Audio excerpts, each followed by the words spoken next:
बहुओं की जगह नीचे है। खन्ना परिवार एक सुखी परिवार था।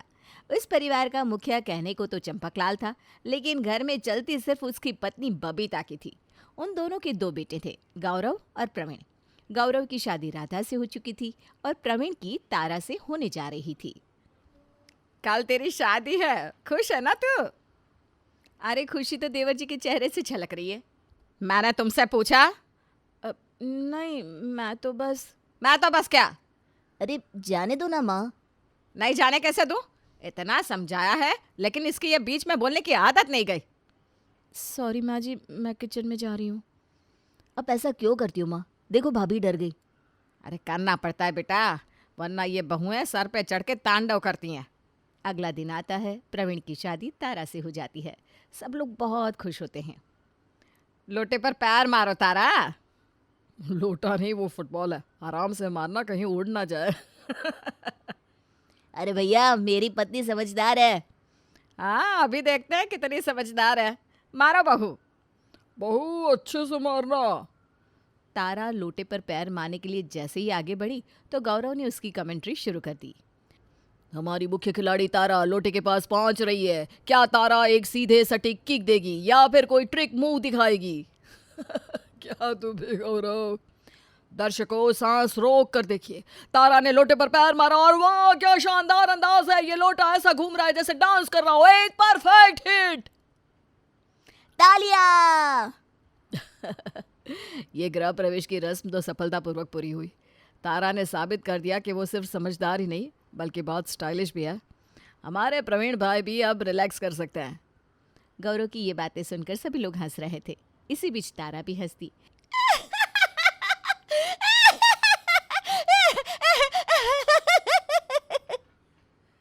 लेकिन वो इतना जोर से हंसी तो बबीता ने उसे डांट दिया।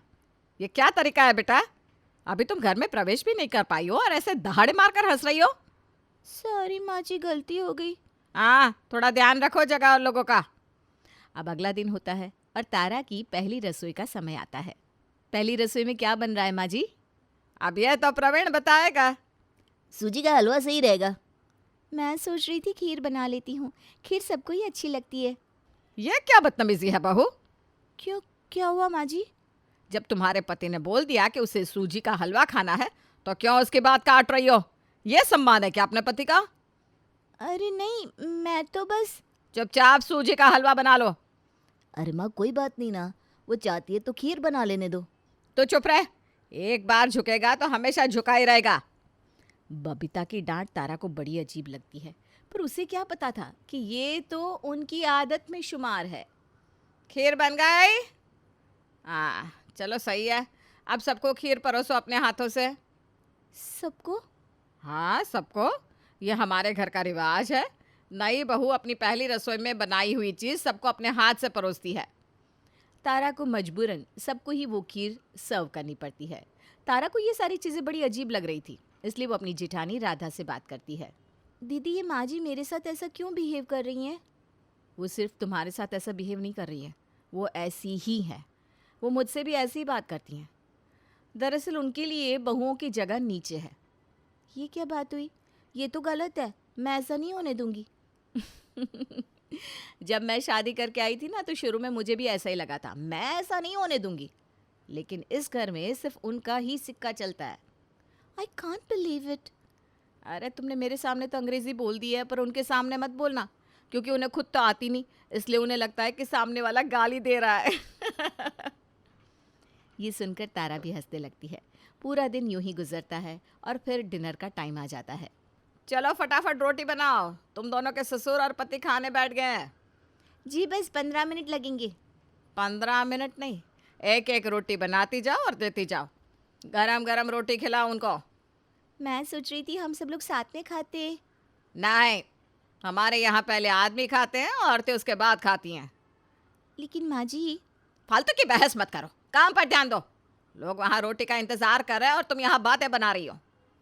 तारा को जैसे तैसे इस घर के बारे में नई बातें पता चल रही थी। उसका दिमाग खराब होता जा रहा था, क्योंकि उसने कभी सोचा ही नहीं था कि उसका ससुराल ऐसा होगा। माँ जी, मैं ये कह रही थी कि आजकल दूध बहुत पतला आ रहा है, तो दूध वाले से कह दीजिएगा कि। प्रवीण ने कुछ कहा क्या?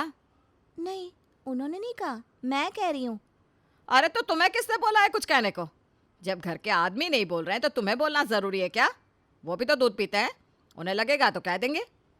बबीता अपनी बहुओं की किसी बात पर तवज्जो नहीं दिया करती थी, बल्कि उल्टा अगर वो कुछ कर दे तो उन्हें डांट देती थी। तारा कहाँ है? कहीं नजर नहीं आ रही। पता नहीं कहाँ है, मुझे भी कुछ देर से दिखी नहीं माँ जी। तभी बबीता ने देखा कि तारा छत से उतर कर आ रही है। तो छत पर किससे पूछ कर गई थी? मैं तो बस ताज़ी हवा खाने गई थी। हमारे घर की बहुएं छत पर नहीं टहलती है। आसपास वाले लोग क्या सोचेंगे कि हमारे घर की बहुएं आवारा हैं? अरे, आप ये क्या? चुप कर कल बोही। जब देखो बहस करती रहती है। आज के बाद मैं तुझे ऐसा वैसा कुछ करते ना देखूं, समझी? समझ गई। समझ जा, वही तेरे लिए बेहतर है। हमारी नाक कटाने वाले काम ना किया कर। अगले दिन गौरव और प्रवीण घर की रेनोवेशन की बात सबके सामने रखते हैं। हम लोग सोच रहे थे कि घर की थोड़ी मरम्मत करवा लेते हैं। हाँ, ये बहुत ज़रूरी है क्योंकि नई जगह सीलन हो रही है और कुछ जगह पर सीमेंट भी छूट गया है। और प्लम्बर का काम भी करवा लीजिएगा, कई सारे टैप्स लीक कर रहे हैं। और तुम्हें बहुत शौक है आदमियों के बीच में बोलने का। नहीं, मैं तो बस।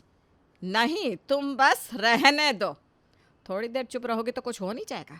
घर के मर्दों को अच्छी तरह से पता है क्या करना है, कैसे करना है। तुम्हारी राय की जरूरत नहीं है। अरे माँ, जाने दो ना। तुझे बहुत शौक चढ़ा है जोरू का गुलाम बनने का। सॉरी माँ जी। चल जा, सबके लिए चाय बना कर ला। यहीं खड़ी बातें सुनती रहेगी तो बोलती रहेगी। बबीता अपने आगे किसी की भी नहीं सुनती थी, खास तौर पर तारा की तो बिल्कुल भी नहीं। एक दिन प्रवीण को घर वापस आने में देर हो गई और तारा को बहुत तेज भूख लग रही थी। माँ जी, इनका फ़ोन आया था, कह रहे थे आज आने में देर हो जाएगी, तो मैं सोच रही थी कि मैं खाना खा लूँ, मुझे बहुत तेज़ भूख लग रही है। कितने महीने हो गए तेरी शादी को, लेकिन फिर भी तू मुझसे ये सवाल कर रही है? तुझे पता है ना कि इस घर में जब तक सारे मर्द खाना नहीं खा लेते तब तक औरतें नहीं खाती। मैंने तो बस यूं ही पूछ लिया। यही तो फर्क है तुझ में और राधा में। वो भी भूखी बैठी है लेकिन उसने तो कुछ नहीं कहा। अब जब प्रवीण रात के 1 बजे वापस आता है तब भी बबीता उसे साथ में खाना नहीं खाने देती। खुद क्या पैर पसार कर बैठ गई है? हाँ, पहले उसे निकाल कर दे, वो खा चुकेगा फिर तो खाना। पर मैं तो बाहर से खाकर आया हूँ, तुम्हें खा लेना चाहिए था ना तारा। ये सुनकर तारा को बहुत गुस्सा आया, पर उससे भी ज्यादा उसे रोना आया। वो बिना कुछ बोले बस खाने बैठ गई। राधा ने उसको दिलासा दिया, पर गुस्सा और निराशा उसके चेहरे पर साफ दिख रही थी। तारा, मैं काम पर जा रहा हूँ, मेरे मोजे कहाँ हैं? अभी देखती हूँ। तुझसे इतना भी नहीं होता कि सारा सामान पहले से निकाल कर रखे? मेरे बच्चे को मांगना पड़ रहा है? ये सब कुछ ना मायके से सीख कर आना होता है, पर यहाँ मैं तुझे सिखा रही हूँ। पता नहीं माँ ने क्या सिखाया है। तारा अब बबीता की बातें सुन सुनकर पक चुकी थी। उसने जवाब देना भी छोड़ दिया था। प्रवीण के काम पर चले जाने के बाद बबीता की माँ उससे मिलने आई। कैसी है मेरी बच्ची? अरे मम्मी, आप आओ आओ, बैठो। अच्छा कि आप आ गई, मुझे ना आपकी बहुत याद आ रही थी। यही तो माँ बेटी का कनेक्शन होता है बेटा। आओ बैठो, मैं आपके लिए चाय नाश्ता लेकर आती हूँ। तारा किचन में चाय बनाने चली जाती है, पर वो देखती है कि बिस्किट नमकीन तो है ही नहीं, इसलिए वो बिस्किट नमकीन लेने बाहर चली जाती है।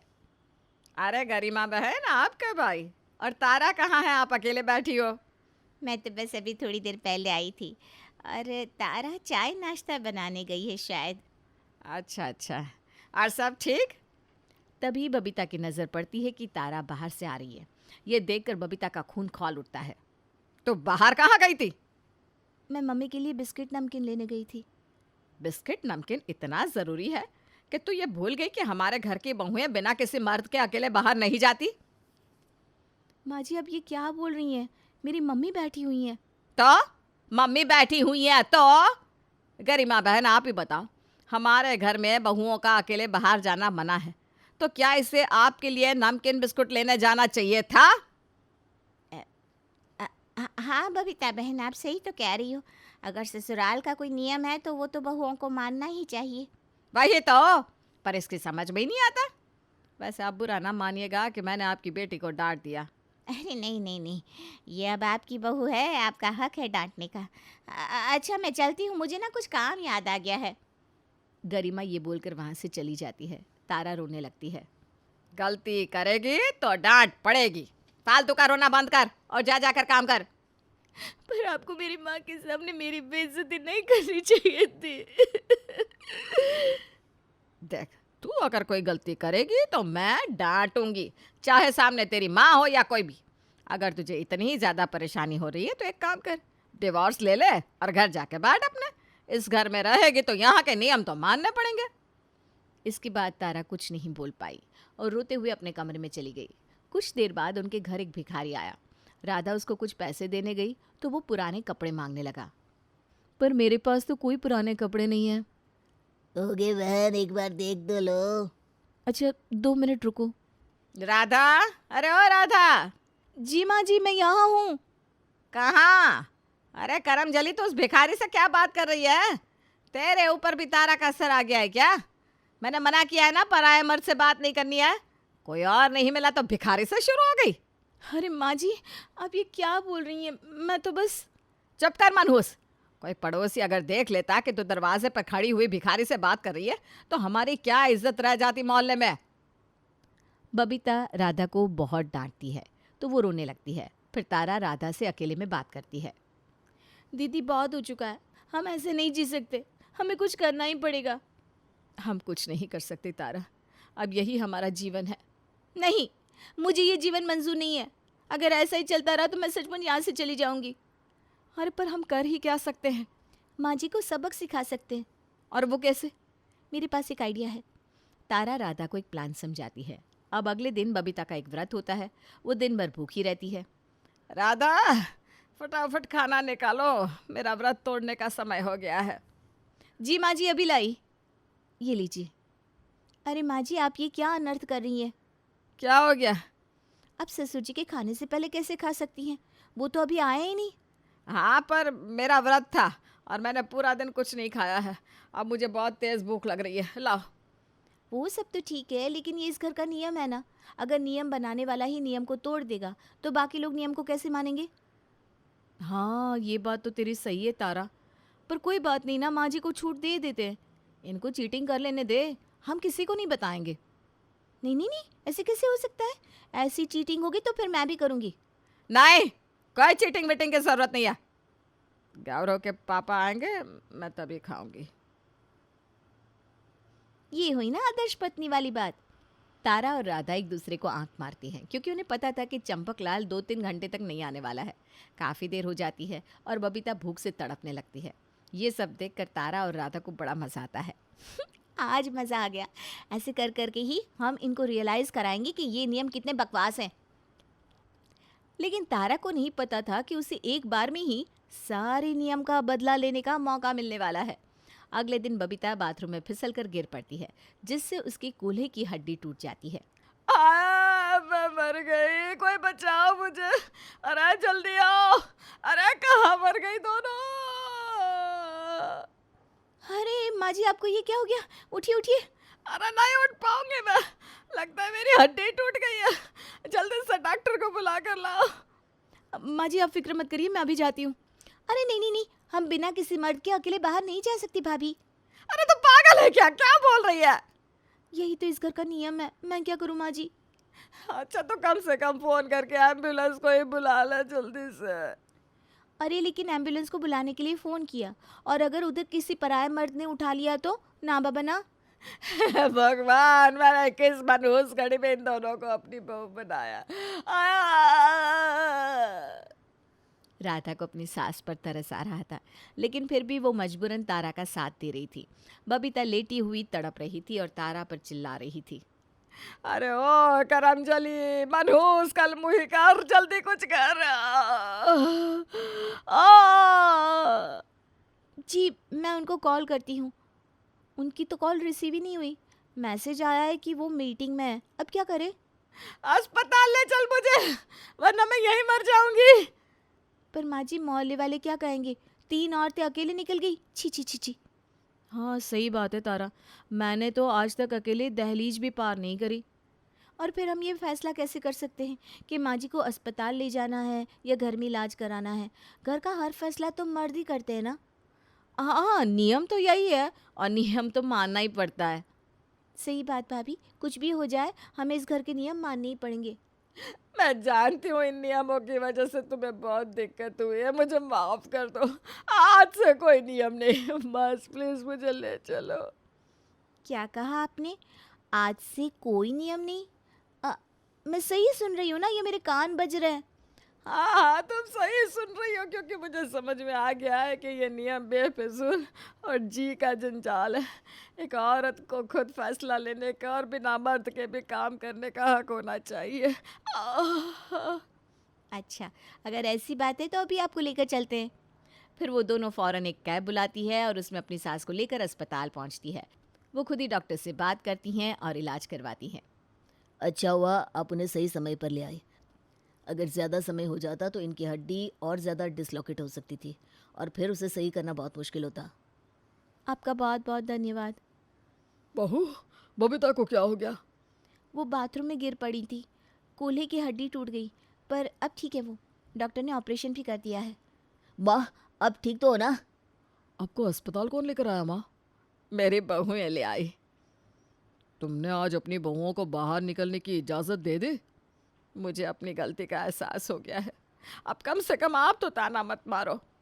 अरे नहीं नहीं, मैं ताना नहीं मार रहा हूँ। माँ जी ने आज वो सारे नियम खत्म कर दिए। हाँ, अब हम आपके बीच में बोल सकते हैं और अपनी मर्जी से बाहर भी जा सकते हैं।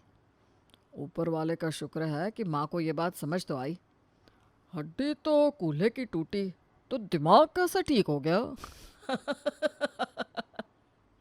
जादू पापा, जादू।